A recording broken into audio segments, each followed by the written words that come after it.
Salut, je suis actuellement dans les magnifiques montagnes enneigées de l'est de la Turquie, un endroit dont la plupart d'entre vous n'avaient même pas entendu parler.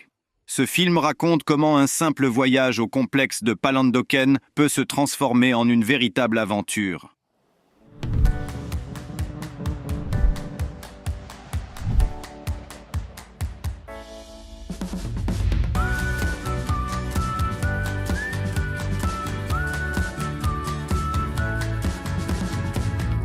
Pour les presque 30 prochaines minutes, nous allons examiner en détail le centre de Palandöken et faire une halte dans un véritable Eldorado du hors-piste turc. Et bien sûr, nous allons faire un tour.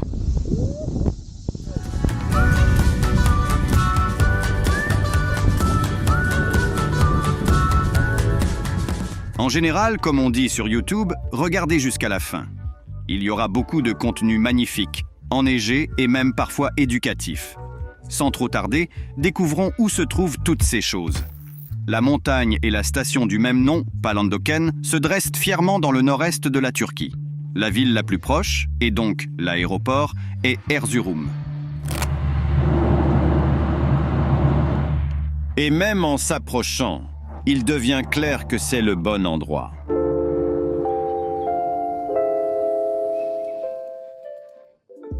Erzurum est une ville avec une histoire très riche romaine, arménienne et turque, remontant au IVe siècle de notre ère. L'emplacement est presque parfait sur un plateau très confortable à une altitude d'environ 2000 mètres. La ville est entourée de montagnes de tous côtés. Actuellement, environ 400 000 personnes vivent ici et les principales attractions sont les mosquées et les sports d'hiver. Les structures au centre-ville sont des tremplins de saut à ski construits pour l'Universiade d'hiver 2011. L'un des événements les plus importants de l'histoire récente de la ville. Eh bien, l'attraction principale de ski d'Erzurum se trouve à 15 minutes ou 30 livres en taxi du centre. Et c'est la même station que Palandöken. Palandöken est le nom d'une montagne et de la plus grande station de ski, tandis que le centre de ski lui-même est officiellement nommé Ayder 3200. Le nom provient du sommet le plus élevé, accessible par un télésiège, et il y a 12 remontées mécaniques ici. Elle relie 42 km de pistes de ski alpin, noires, rouges et bleues. Ayder inclut également un autre centre de ski, Konakli. C'est un peu plus petit et il faut y aller en bus. Le bus n'est pas inclus dans le forfait de ski comme en Europe, mais le prix n'est pas non plus européen. Un forfait de ski pour toute la journée coûte 100 lire avec le ski nocturne. Et sans le ski nocturne, il coûte 80 lire. J'ai converti le prix en dollars et c'est très bon marché. Et en plus, on peut caresser le chien gratuitement. N'est-ce pas ? Le plan du centre montre un snowpark, mais il est encore en développement. À part cela, rien à redire. Les remontées mécaniques sont neuves et bien entretenues. Les canons à neige et même les stations d'alerte d'avalanche sont installées et fonctionnent partout. En général, le centre est très sérieux. Cependant, avant de détacher nos ceintures et de prendre la route, prenons un moment pour respirer et admirer la vue. Car pour mes compagnons et moi, ce sont les premières grandes montagnes depuis presque un an.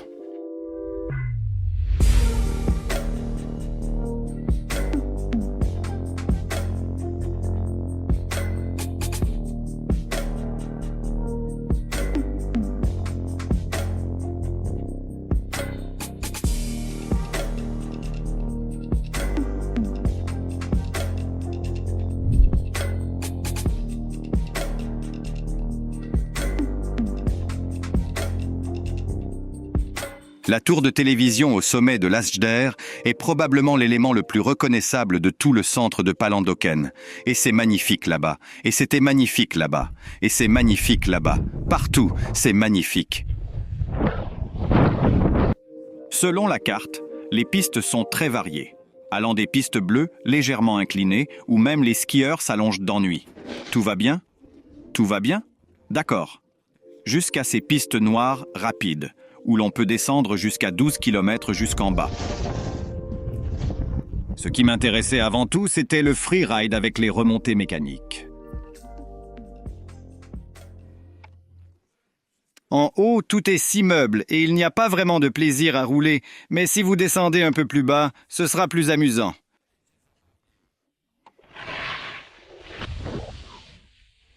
Très calme. Mais agréable. La descente vous mène directement aux remontées mécaniques. Tic, tic, tic, tic, tic. Jusqu'à présent, il n'a neigé correctement ici qu'une seule fois, et la neige n'a pas encore recouvert toutes les roches. Je marche donc maintenant de la remontée mécanique à l'endroit où il devrait théoriquement y avoir plus de neige, qui a été emportée là-bas. Nous verrons. Le matériel ci-dessous n'est pas recommandé pour les snowboarders sensibles ou ceux qui ont récemment modernisé leur équipement. D'accord, maintenant nous descendrons à côté de cela et ça devrait aller.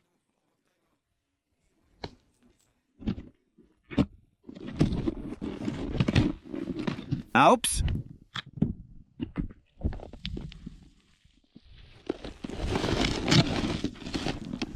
Une telle aventure.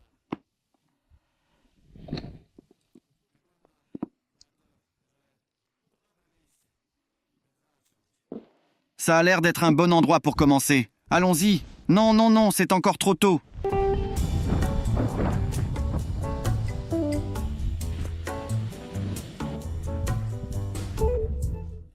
Je vais probablement lancer Insta ou quelque chose comme ça. C'est magnifique.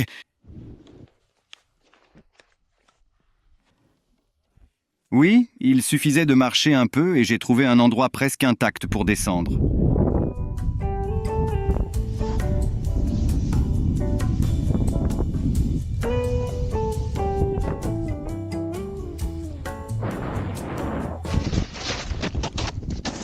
Et ici, nous avons de la glace. Bon, eh bien, hé.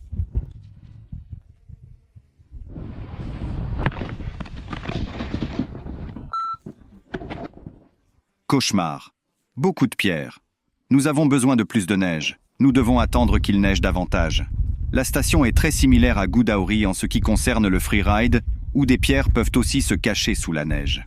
Mais si vous cherchez les bons ravins, vous pouvez vous amuser assez bien.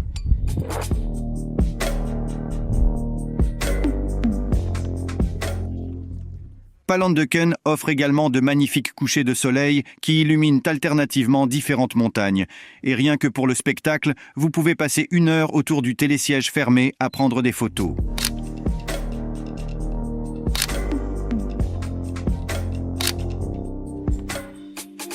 Oui, bien sûr, la montagne c'est la montagne, et je ne voulais pas retourner à l'hôtel, mais le gel à -15 a fait son effet.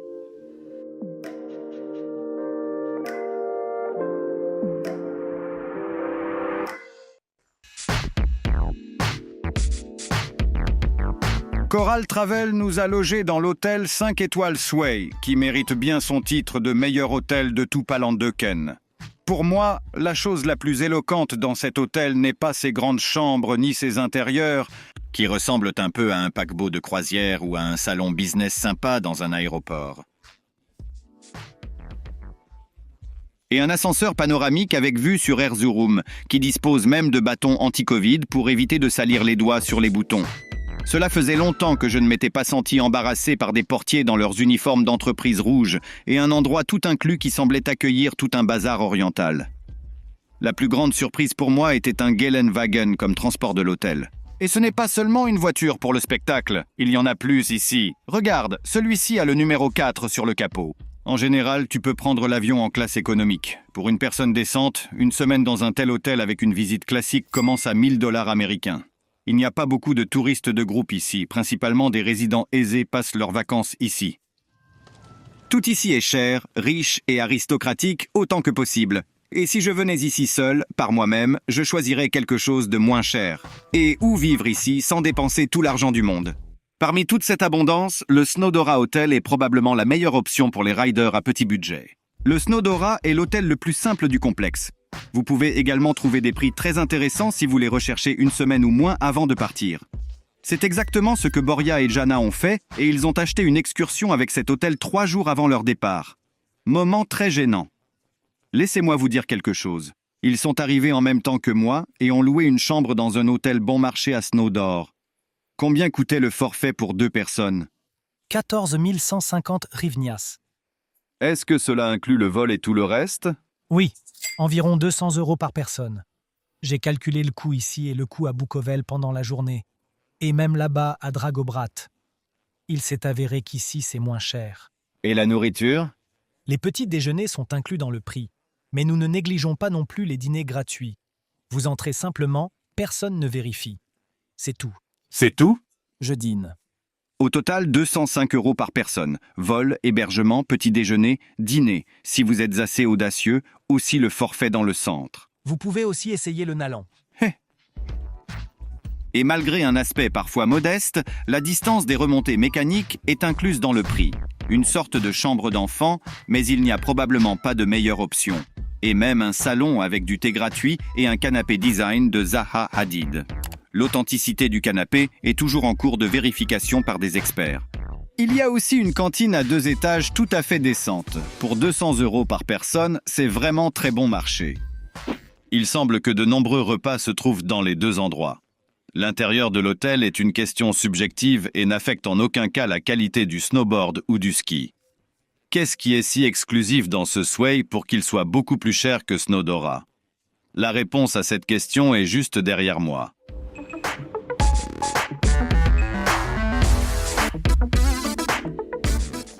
Pour moi, cela a été un petit choc culturel, mais cet hôtel dispose de son propre domaine skiable avec 12 km de piste. Il y a bien sûr aussi un télésiège, réservé exclusivement aux clients du Soya. Cela signifie que si, dans le sud de la Turquie, il est courant de construire des hôtels 5 étoiles avec piscine privée et parc d'attractions, ici, dans l'Est, c'est la même chose, sauf qu'il s'agit de ski. L'hôtel dispose également de sa propre école de ski, d'un service de location et d'entretien de ski et de snowboard, ainsi que de son propre entrepôt et d'un magasin d'équipement. Dans l'ensemble, le niveau de la station de ski près de l'hôtel me rappelle Play. Mais il s'agit d'une petite station dans le district de Lemberg. Il y a également quelques pistes, toutes assez plates, mais contrairement à Play, il n'y a personne ici le dimanche. La chose formidable avec ces pistes, c'est qu'elles sont vides quelle que soit la météo. Neige, brouillard, vent et même un soleil pareil. Ouh là là, et ici je pense qu'il faut parler un peu du temps. Palandoken est une station de ski assez enneigée où nous sommes allés en nous attendant, selon les prévisions, à ce que la neige cesse juste avant notre arrivée. Mais le temps dans les grandes montagnes est capricieux et changeant. C'est pourquoi, quand nous sommes arrivés ici, ce n'était plus aussi beau et ensoleillé.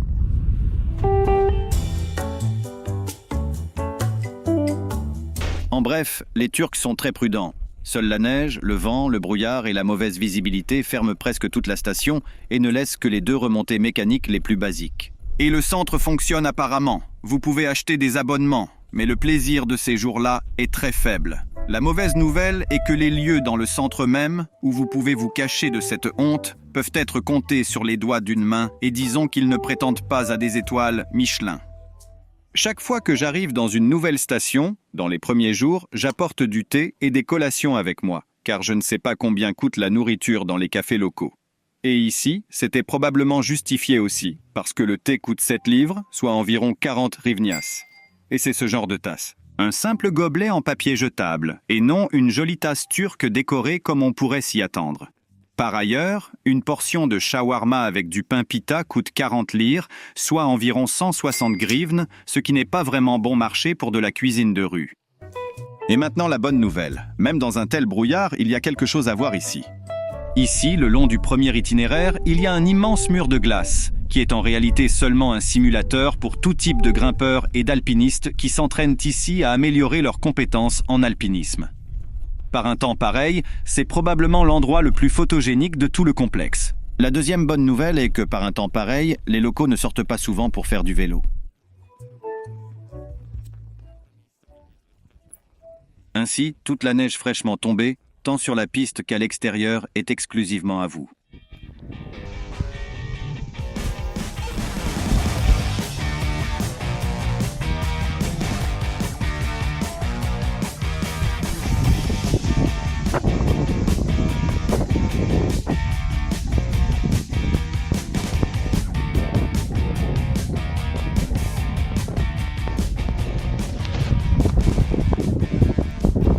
À propos, quand il neige, vous pouvez vous rendre à la maison en voiture ou à pied, mais aussi en snowboard, en empruntant simplement le trottoir enneigé. C'est vraiment amusant.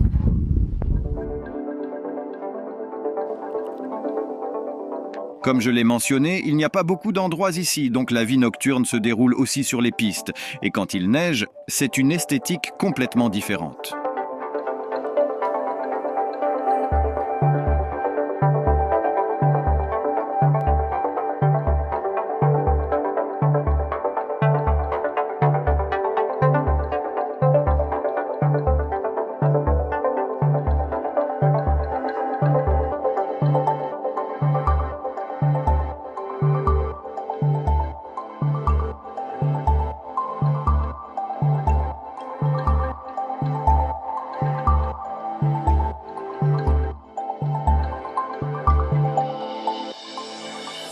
Palandöken est très beau, mais les montagnes du nord-est de la Turquie ne s'arrêtent pas là et je compte le découvrir.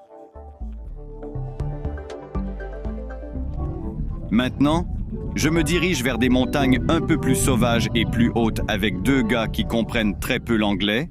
Et là, un vrai arrière-pays turc m'attend et je n'ai aucune idée de ce qui va se passer, donc je suis aussi curieux que vous.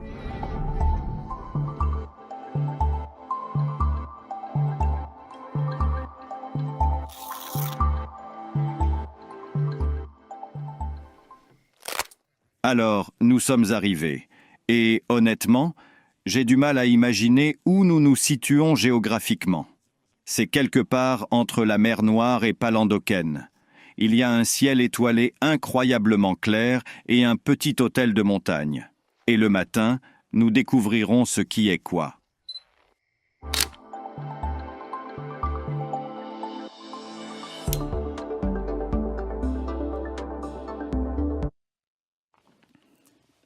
Oui, enregistrer par temps de gel ne fonctionne pas toujours correctement. Viens, je vais te montrer quel est cet endroit. Au nord de Palandöken se trouve la chaîne de montagnes Kakar. Ce sont des montagnes beaucoup plus agressives et escarpées, qui me rappellent la Suisse. Voici à quoi ressemble par exemple la route vers elle pendant la journée. C'est moi qui rentrais. Le massif est très intéressant et son sommet atteint 4000 mètres. Malgré son histoire intéressante, il n'est pas du tout populaire. Selon l'une des versions, c'est dans ces montagnes que le premier snowboard serait né et les locaux descendirent des collines sur des planches comme celle-ci. Il s'appelle Petraboard et sur ce truc, les locaux des montagnes voisines descendaient des pentes de leur village. Les gars de la Patagonie ont même réalisé un film documentaire indépendant à ce sujet, lien dans la description. Mais en dehors de cet ancêtre du powder surfing, il y avait peu de manifestations régulières de ski alpin ici. Et là, il y a cette vallée alpine appelée Ovid. Elle s'étend sur une section relativement douce de Kakar. Il y a même quelques petits villages et même des mosquées. Mais en hiver, c'est assez calme ici. Et selon les meilleures traditions des contes orientaux, des héros devaient apparaître pour donner vie à ces régions enneigées en hiver. Ovid se trouve sur l'ancienne route de la soie, autrefois un axe majeur du commerce et des échanges culturels. Elle appartient à ma famille depuis 9 générations. Cependant, la famille utilise généralement le terrain en été. Ils ne l'ont jamais utilisé en hiver parce qu'il neige trop. Jusqu'à 10 mètres, et à certains endroits même 15 mètres, c'est beaucoup.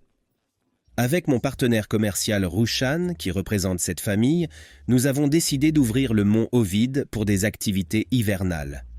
Plus facile à dire qu'à faire.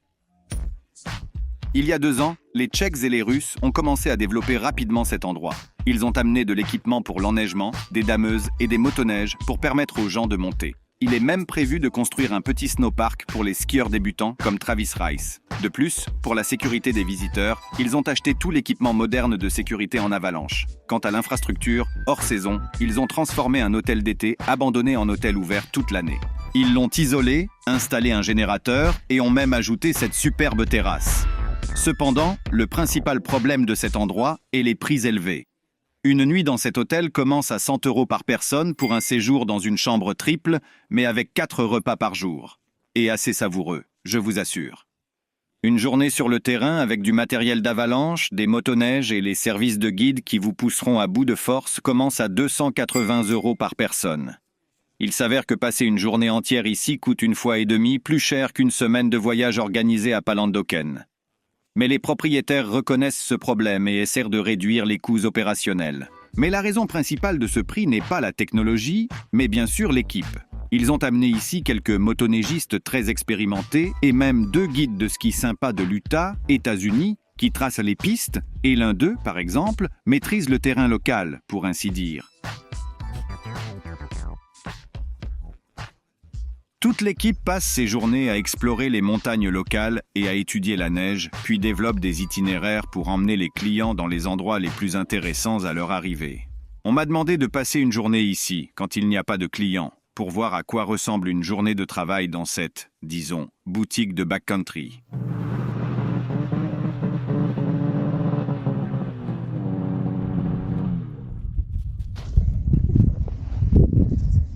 et c'était génial. Au fait, il y a un chien qui a été sauvé quelque part dans un village près d'Istanbul, et maintenant il est le principal guide local. Je ne sais pas. Quel est le plan pour aujourd'hui ? Eh bien, aujourd'hui c'est la veille de l'ouverture, donc au cours des 10 derniers jours, il est tombé 1,50 m de nouvelle neige. Nous devons vérifier nos zones opérationnelles pour la sécurité. Nous devons construire des routes d'accès pour les motoneiges et nous devons tester la neige, ce qui signifie que nous pouvons faire un peu de ski. D'accord, alors pour la sécurité, oui vieux.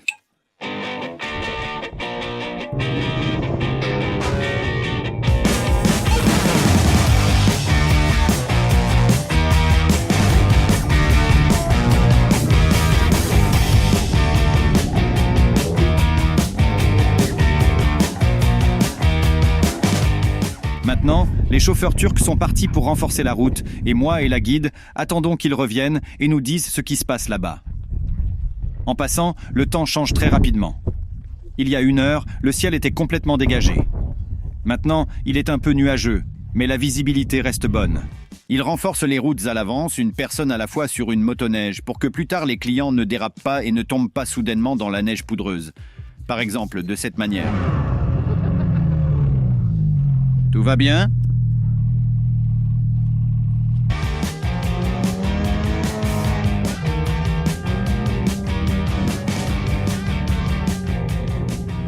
Eh bien, les routes vers le sommet sont asphaltées et l'équipe part pour des recherches de laboratoire sur la neige. Maintenant, nos collègues américains vérifient la sécurité de la neige. Ils ont creusé un trou énorme et l'examinent sous différents angles.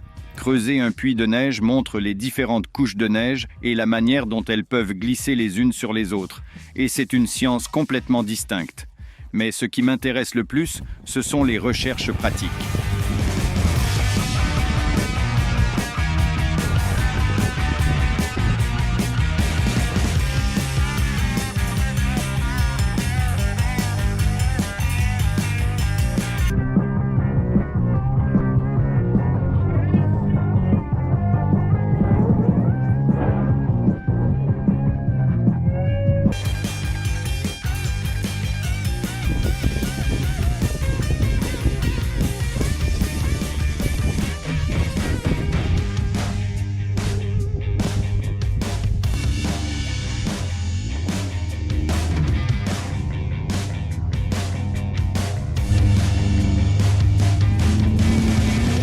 Nous avons vérifié la neige, fait un petit tour dans les environs, et c'est déjà la fin de notre petite expédition hivernale.